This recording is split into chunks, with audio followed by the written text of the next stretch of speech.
بسم اللہ الرحمن الرحیم۔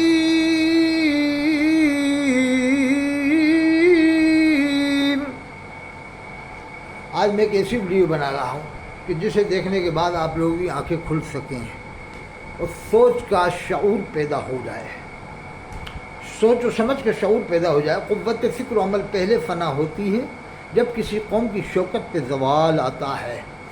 یہ ویڈیو اس لیے بنا رہا ہوں، کچھ مجبوری کی وجہ سے، کچھ حالات کی وجہ سے، جیسے بعض چیزیں جو ناجائز بھی ہوتی ہیں وہ مجبوراً کیوں دکھانا پڑتی ہیں، حالات کی وجہ سے۔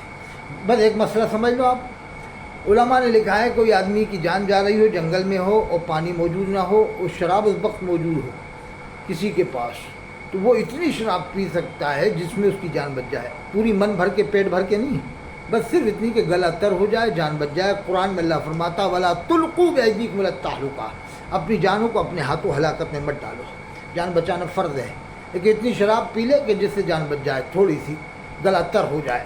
دیکھو وہ حرام چیز ہے لیکن کہاں جائز بتایا گیا، اس موقع کے اوپر۔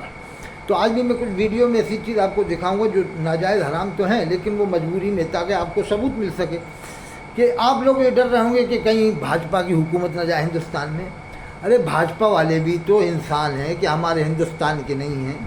کیا وہ انسان نہیں ہیں؟ آپ لوگ اتنا ڈر جاتے ہو۔ اللہ فرماتا یا ایھا الذین آمنوا اتقوا اللہ حق تقاتہ، اے ایمان والو اللہ سے ڈرو حق تقاتہ، جیسا اللہ سے ڈرنے کا حق ہے۔ فرماتا ولا تموتن الا وانتم مسلمون، نہ مرو تم مگر مسلمان بن کے۔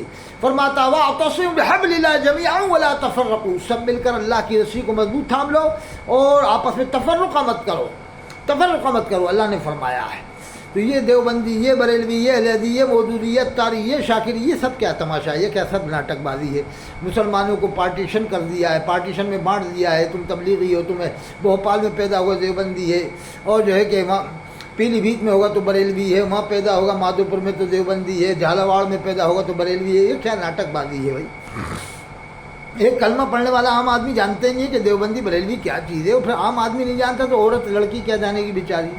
لڑکی وہ جتنی بھی لڑکیاں مسلمانوں کی وہ تو سمجھتی نہیں ہیں، نہ شیعوں کی لڑکیاں سمجھیں، نہ دیوبندیوں کی، نہ بریلویوں کی، نہ اہل حدیث کی، وہ ان چکر میں نہیں پڑتی، تو ان پر کون سا فتویٰ لگاؤ؟ کیا انہیں دیوبندن کہو گے، کیا انہیں بریلون کہو گے، کیا انہیں سلفن کہو گے، کیا انہیں شیعن کہو گے؟ ان لڑکیوں کا کیا نام رکھو گے آپ؟ یا تو اسلام میں نام دیا گیا ان المؤمنین والمؤمنات والمسلمین والمسلمات، قرآن میں اللہ فرماتا ہے مومنوں کے لیے مومن عورتیں، مسلمانوں کے لیے مسلمان عورتیں، مومن اور مومنات، مسلمان اور مسلمات، قرآن میں ان المؤمنین والمؤمنات، قرآن میں ان المؤمنین والمؤمنات، مومن اور مسلم، یہ قرآن میں لفظ آیا، مومنات، مومن اور مومنات، مسلم اور مسلمات، قرآن میں ہے بھائی۔ اللہ فرماتا ہے قرآن میں ہے ولا تموتن الا وانتم مسلمون، نہ مرو تم مگر مسلمان ہو کر کے مرو، اللہ نے فرمایا نہ مرو تم مگر مسلمان ہو کر کے مرو۔ یہ پارٹیوں میں بانٹ کر مسلمانوں کا دماغ خراب کر کے رکھ دیا ہے۔ آج ادے پور میں آپ نماز نہیں پڑھ سکتے ہیں، ایسے لوگ جو ایسے بھوپال سے تعلق رکھتے ہیں یا مادھوپور سے تعلق رکھتے ہیں، جانے کے بعد ہی وہاں پر کھلبلی ہو جائے گی، ہنگامہ ہو جائے گا کہ کہاں سے ذرا پاجامہ ٹخنوں سے اونچا دیکھ لیا ہوگا، مسواک دیکھ لی تو پھر تو سمجھ لو کہ تمہارا اندر جانا ہی مشکل ہو جائے گا مسجد میں، مسواک دیکھ کے ہی پکڑ لیں گے اونچا پاجامہ کہاں سے آیا ہے، کہ صاحب مادھوپور سے یا ٹونک سے، نکال باہر، باہر نکال، یہ تیری مسجد نہیں ہے، ایک دم ڈائریکٹ کافر سمجھ لیتے ہیں۔ مسواک دے کے، ٹوپی چھوٹی دے کے، پاجامہ اونچا دے کے، ایک دم بغیر پوچھے ہی کافر سمجھ لیتے ہیں، جبکہ اسے کچھ معلوم ہی نہیں ہو کہ ہے چکر کیا ہے، چکر کیا ہے، وہ اسے کچھ معلوم نہیں تیری مسجد نہیں ہے۔ ارے بھائی نماز پڑھنے، ارے چل یہاں سے نکل، باہر نکل تو یہاں سے، ایک دم بغیر پوچھے بغیر تاجے کافر سمجھ لیتے ہیں اس کو ایک دم۔ ادے پور کے لوگ، ناسک کے لوگ، پوربندر کے لوگ، میری بات نہ مانو تو جا کر کے دیکھ لو، ذرا اونچا پاجامہ کر کے جاؤ ٹخنوں سے، مسواک رکھ کے چل جاؤ، بس ایک دم وضو بنانا ہی مشکل ہو جائے گا آپ کا، وضو بنانے میں ہی ہو سکتا ہے کہیں لات نہ مار دے کوئی پیچھے سرین کے اوپر آپ کے، اتنے خطرناک لوگ بھی ہیں ادے پور میں، ناسک میں، پوربندر میں، سمجھ گئے آپ؟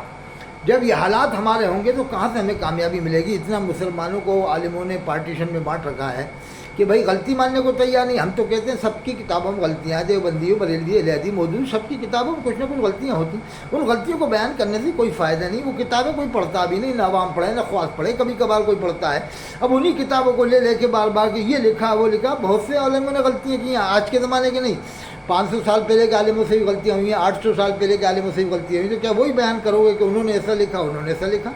ان کتابوں کا عوام نہ پڑھتی ہے, نہ جانتی ہے, نہ انہیں کچھ شعور باتوں کا کوئی علم ہے. وہ عوام سے سننا چاہتی ہے کہ ہمیں اللہ کے رسول صلی اللہ علیہ وسلم سیرت سنائیے, اللہ کے رسول کے معجزات سنائیے, صحابہ کرام کے فضائل سنائیے, اہل بیت اطہار کے فضائل سنائیے. یہ سنانے لگ جاتے ہیں دیوبندی نے یہ لکھا, انہوں نے وہ لکھا, انہوں نے وہ لکھا. تو دوستو بزرگوں, قرآن میں اللہ فرماتا ہے وَمَن يَعْشُ عَنْ ذِكْرِ الرَّحْمَنِ نُقَيِّضْ لَهُ شَيْطَانٌ, اللہ فرماتا ہے جو رحمان کے ذکر سے منہ موڑے گا ہم اس پر شیطان کو مسلط کر دیں گے. فرماتا ہے وَمَنْ أَعْرَضَ عَنْ ذِكْرِي فَإِنَّ لَهُ مَعِيشَةً ضَنْكًا, جو رحمان کے ذکر سے منہ موڑے گا, اللہ فرماتا ہے جو میرے ذکر سے منہ موڑے گا ہم اس کی معیشت کو تنگ کر دیں گے, اس کی لائف کو ٹائٹ کر دیں گے. جیسے آج کے زمانے میں لوگوں کی لائف ٹائٹ ہو رہی ہے کہ نہیں ہو رہی. تو جب تک آدمی حلال روزی نہیں کھائے گا, 5 ٹائم کی نماز نہیں پڑھے گا, کبھی کامیاب نہیں ہوگا. بس ڈرتا رہے گا بھاجپا نہ آ جائے, بھاجپا نہ آ جائے, بھاجپا نہ آ جائے تو اچھی بات ہے, ہم لوگ سدھر جائیں گے نا, مسلمان سدھر تو جائیں گے, بہت سے ہو سکتا ہے کہ سدھر جائیں. اور حضرت علامہ فخر ہندوستان, شان ہندوستان, حضرت نریندر مودی صاحب نے کون سا آپ کے اوپر ایسا ظلم کیا جو آپ اتنا ڈر رہے ہیں؟ مجھے بتاؤ کون سا ظلم کیا ہے؟ پھر مکھیہ منتری حضرت یوگی آدتیہ ناتھ صاحب نے کون سا ایسا ظلم کیا جس سے آپ اتنا ڈر رہے ہیں؟ وہ بھی تو انسان ہے, یوگی آدتیہ ناتھ بھی تو انسان ہے, وہ بھی تو آپ لوگوں پر 10 سال میں کون سا ظلم کیا ہے حضرت یوگی آدتیہ ناتھ صاحب نے؟ 8 سال میں, 7 سال میں کون سا ظلم کیا ہے؟ وہ تو خود کہتے ہیں بتاؤ میں نے اگر کوئی ایسا ظلم کیا, بلا وجہ ڈرتے ہیں کہ ایسا نہ.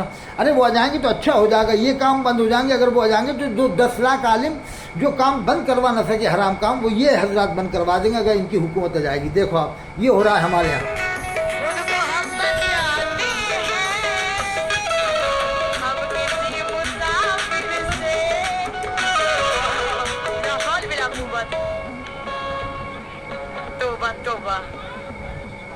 قرآن خبیث